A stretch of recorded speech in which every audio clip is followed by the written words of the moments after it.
So I wrote the book as an introduction to Catholic Christianity for young adults. It doesn't require specialization, and at the same time it seeks to give a kind of basic programmatic view of the Catholic faith.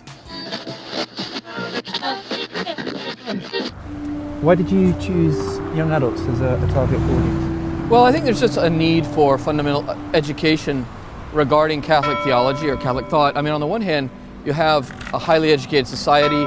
Many people go to university. They have expertise in architecture or law or whatnot, but they haven't really engaged with theology. You might say the basic intellectual framework of Catholic belief. So the book's really designed to give intelligent seekers an exposure to Catholicism. I also meet a lot of people thinking about becoming Catholic.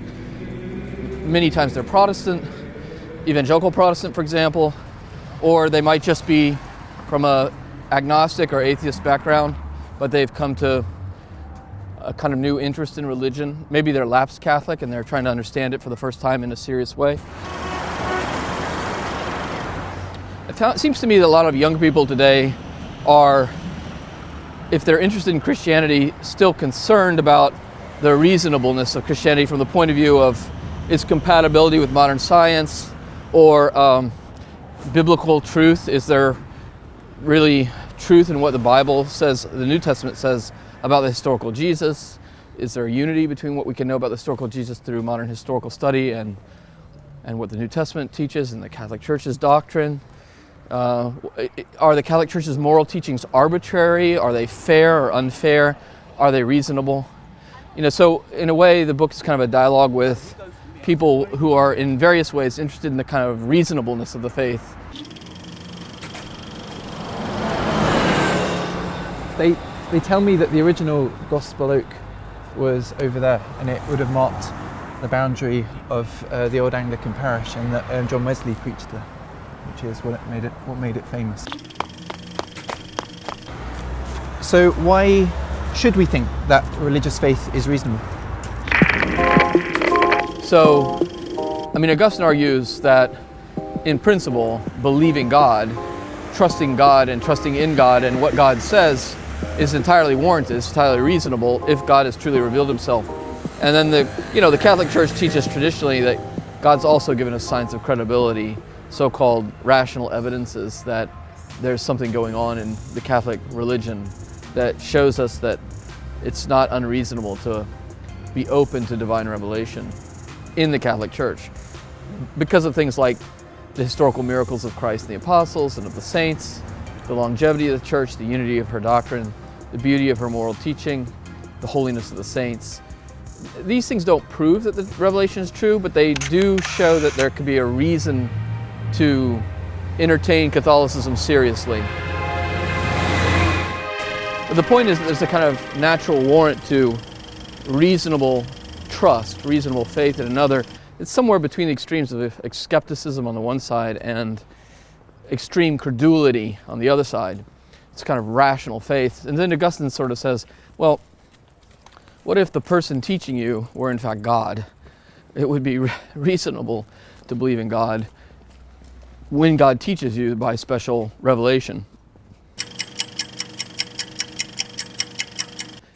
And then the higher reason to believe is because you receive the grace of faith, which is a gift by which God gives the mind the possibility of knowing God personally and having friendship with God and discovering Christ.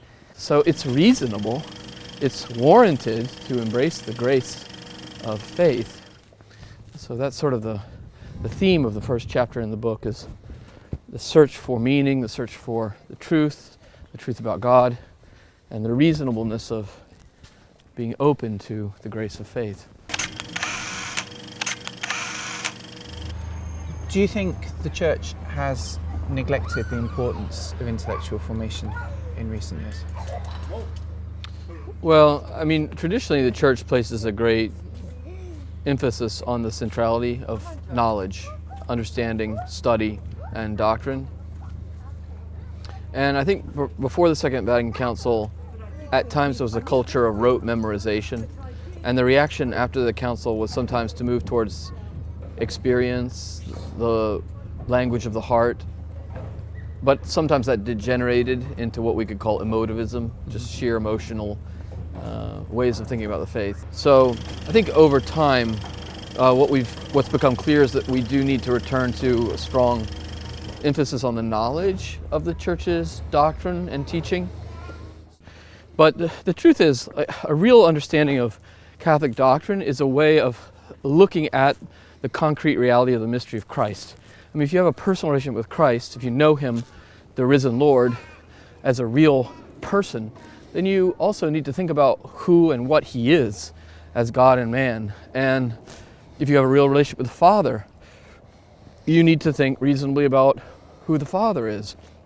It's the same thing with the sacraments. I mean, you can't really encounter Christ in the Eucharist if you don't have some deep judgment that the Lord is really present in the Eucharist, or that He really does absolve sins through confession.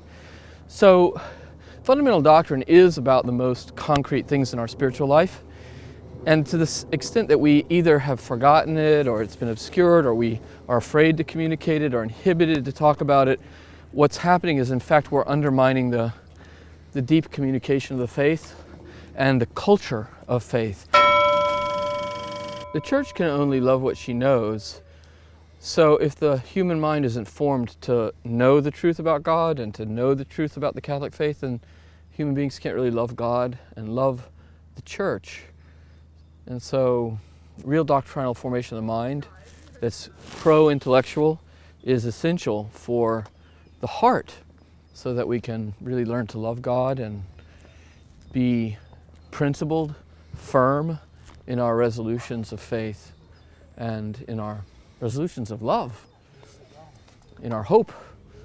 So I think that what I see in young people today, particularly in the States, but not only in the States, when I travel, is a deep desire for instruction, for formation, for fundamental catechesis, but also often for a deeper theology that allows them to see the harmony of faith and reason and the compatibility of what the Church teaches with what their other forms of learning have taught them. I mean, there's a real interest in theology in many young, intellectually inclined Catholics, and I think we need to answer that. It's vital. And is that something just for people in universities, or do you see that as something that's a hunger throughout? Well, the great thing is that the Church is not elitist. I mean, the Church has a kind of universality to reach every human being.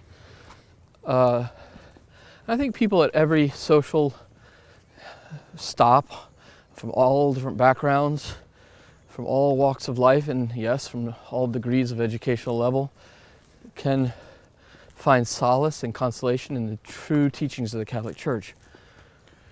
And I would say where people begin to really love Christ and have a devotion to the mystery, they begin to be interested in the truth of the doctrine of the faith, and they feel some need for growth in understanding and knowledge. And there's something inherent about being a disciple. Learning is inherent to being a disciple. We tend to think the battle for conversion to God is primarily in the heart, and a lot of the battle is in the heart, to convert the heart to God, to want to love God rightly and well, to discover God and find God as the absolute of the human heart. But a lot of the battle is also in the mind. I mean, at least 50% of the battle is in the mind. And it's about trying to understand and get perspective and see if it's really true, and explain the world in light of Christ, and see the world in light of the divine revelation. As we see the insights of the Catholic faith over time in our study and learning and communicate those to others, I think we can see how much the truth matters. I think it's part of any real Christian life, is to be a witness to the truth, to be interested in the truth. So the life of study is present at the heart of the Church. Some people are called to it more intensively or in a more pronounced way. Everybody's called to it in some way. So what do you think the main obstacles are that prevent the young adults you're preaching to coming to the faith? What I see in most of the young people I work with is a concern about the compatibility of religious belief and modern science. That's one major question. does the contemporary scientific worldview that denotes that we're coming from the event we call the Big Bang cosmology, and the idea of evolutionary theory, do these things stand in fundamental compatibility with religion or not? And so one of the things that we, I think, need to make clear to people is how fundamentally these truths are compatible. I mean, Catholicism has no real incompatibility at all with modern science. On the contrary, actually, the Catholic understanding of creation is such that it really sees God as sustaining and being the world at all times and every moment, including sustaining and being the world of creatures that are themselves causes. In other words, whatever the cosmic history is, God is maintaining it in being, including if it's the cosmic history we see in Big Bang cosmology and modern evolutionary theory. The Church does emphasize that human beings have a spiritual soul created directly and immediately by God. That's not something subject to proof or disproof scientifically. It is something that we can study philosophically as we look at human knowledge and human free will, which are different than anything we find in other animals. Another basic issue is biblical, you might say biblical realism. Does believing in the truth of the scriptures commit me to some kind of fundamentalism? There's a lot of concern about whether the scriptures can be read in a modern and intelligent way. They can, of course. The Catholic Church emphasizes that there are human authors of scripture. We study them in their historical time and place. And we can't really understand the scriptures if we don't understand their humanity. But they're also inspired, and so God does really teach us and speak through them, and there really are events of sacred history, including, above all, the historical bodily resurrection of Christ. Well, this is really beautiful. Yeah. I've never seen London like this. You really see the whole picture here.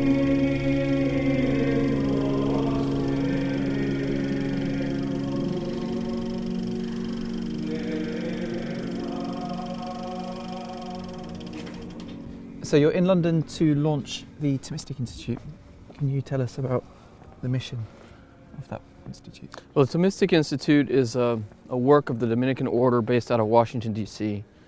that's been going for about 8 years now. And the Institute's fundamental practice is to put on events of Catholic thought, philosophy, theology, literature, history in very secular places, principally elite secular universities in the United States.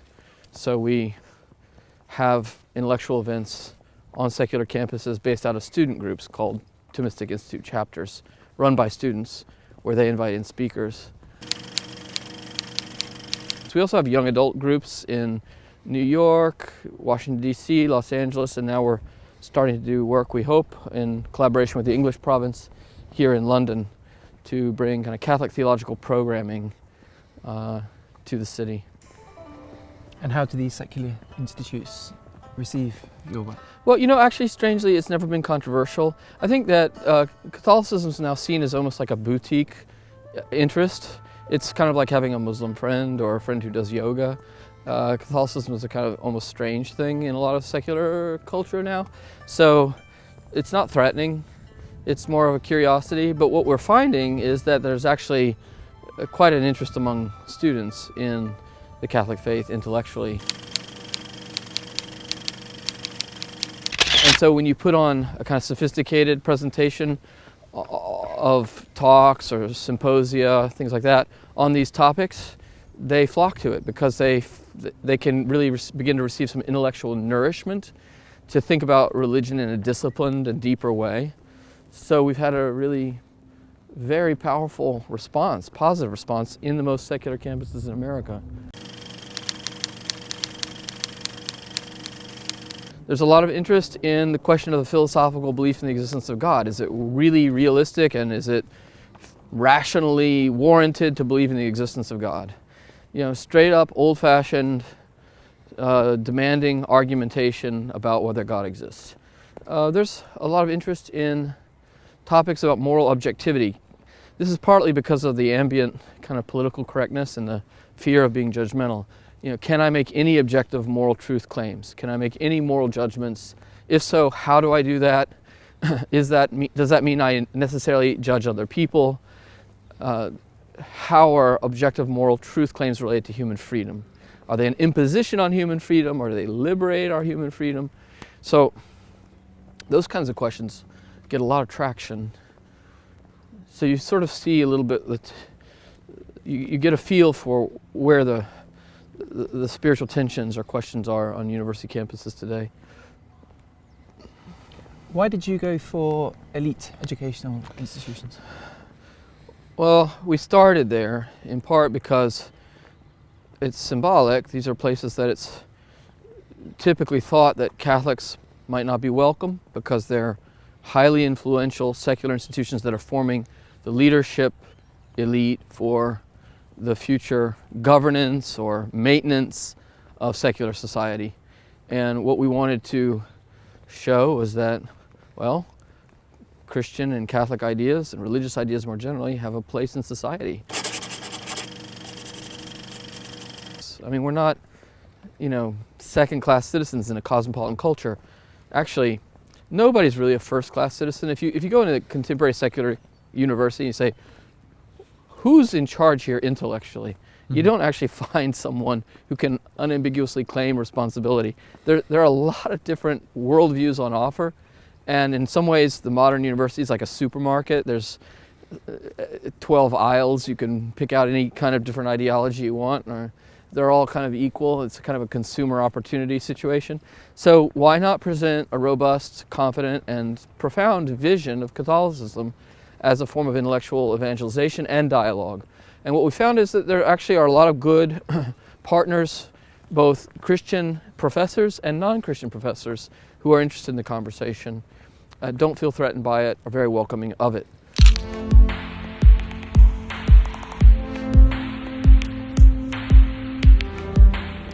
And we often underestimate, don't we, just how much ideas matter.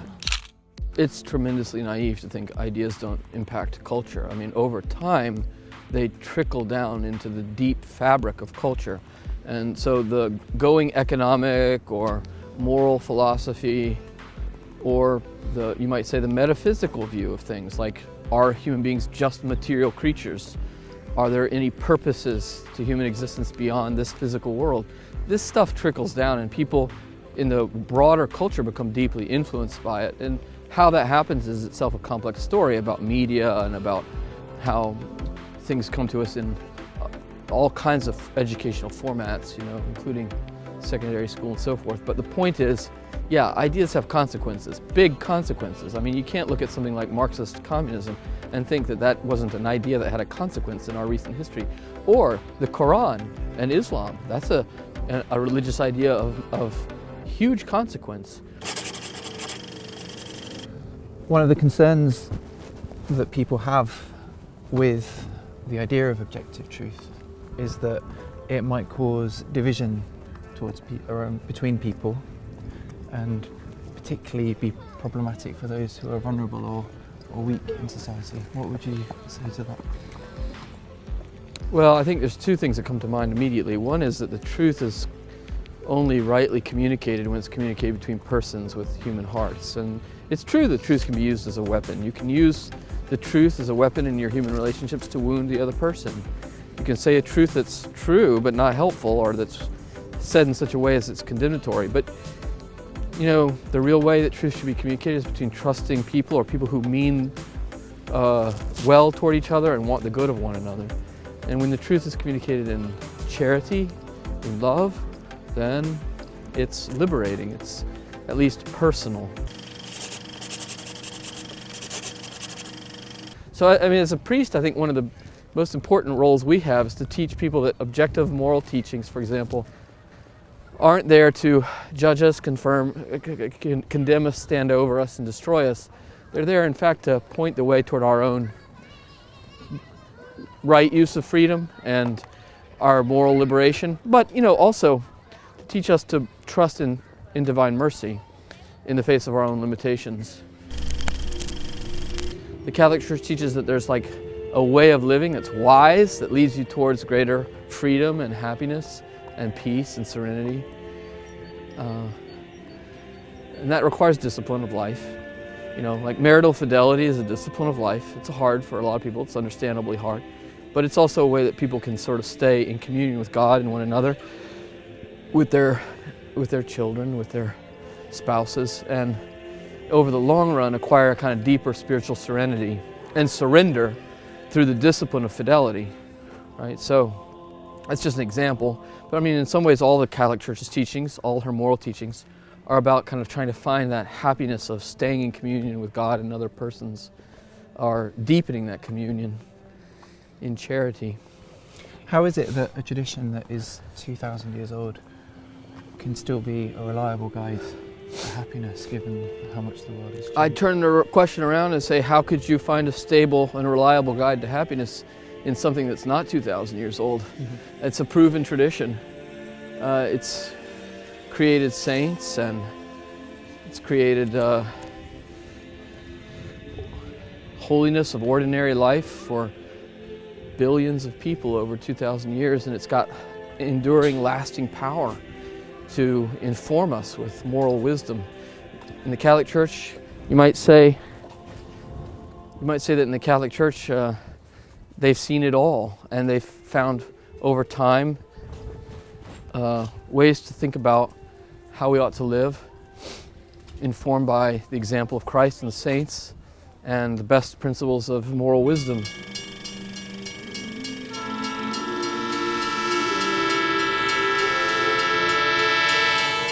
The teaching of the Church has, and it does, lead people to tremendous lives of, moral nobility, and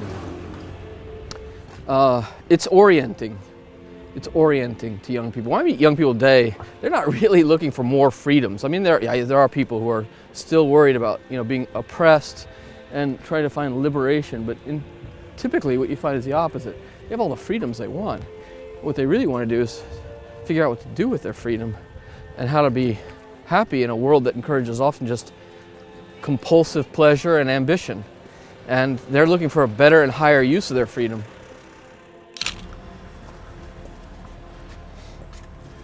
What would you say is the most satisfying aspect of your work? Well, I'm a teacher and a Catholic priest, so I would say that maybe two things. The first thing is I really do enjoy teaching theology.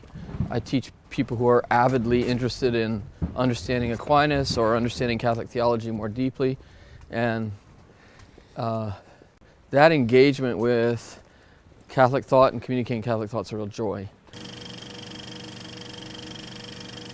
And I think as a priest you feel very blessed, very privileged to be entrusted both by God and entrusted by other people with those moments in which human beings seek to really encounter God very deeply, which is why people should think about becoming Catholic priests. It's a great opportunity, it's a great vocation, and I've never regretted having entered the Dominican order. I've never regretted becoming a Catholic priest. And what difference does it make to your work and your priesthood that you're a Dominican as well? Well, the Dominican order is an order of theological preachers, of people who study the truth and try to communicate it with wisdom and compassion. So our particular vocation, it seems to me, is very grounded in the doctrine of the Church, but also in the charity of Christ. So to communicate the truth of the doctrine with charity, to help people find that kind of liberation of knowing the truth and kind of getting oriented in life by knowing the truth. That can be like speculative, theoretical truth, like who is God or discovering Christ. It can also be kind of really practical truths, like, is this the right time to get married? Is God calling me to a vocation? Do I need to go to confession? Study of St. Thomas helps. St. Thomas Aquinas has such a rich reflection on what a human person is, on the virtues and the vices, on happiness, on human life. So I think there's a lot to be said for studying Aquinas as a way to live out the priestly vocation.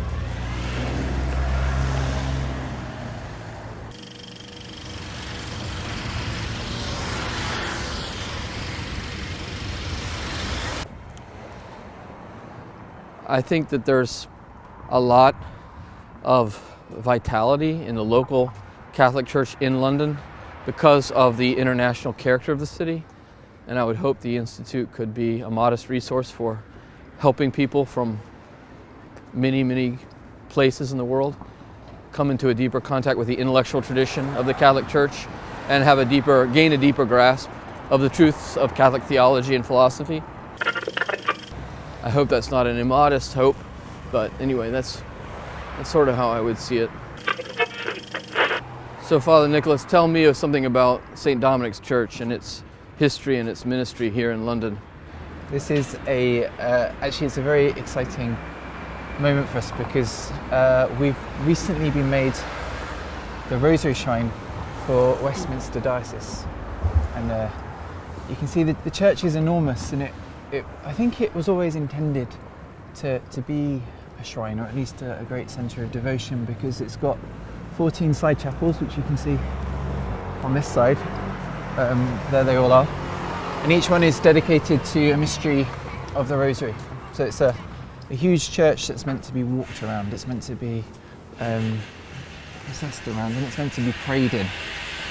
And one of the beautiful things about the way that this local area uses this church is that there is always people praying here, which is a wonderfully inspiring thing as a priest. So we're working more and more at the moment to try and share the gift of the Rosary with the city as a whole, and in sharing the gift of the Rosary, because in the end the Rosary is a meditation on the Incarnation.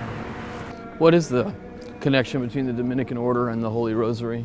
A legend has it that Our Lady herself gave St. Dominic the Rosary and told him to teach the world this way of praying. And I think we've always seen it as a particular sign of our Mother Mary's care and protection over the order. So it's a distinctively Dominican way of praying, and partly I think because it is such an incarnation-focused way of praying, leading us into the mystery of Christ and the salvation that He works for us. So thank you, Father Thomas Joseph, for this interview. Thank you, for this Father. walk. Well, Father, thank you. It's been a joy to be here. It's been a great pleasure having you. Thank you. Thank you.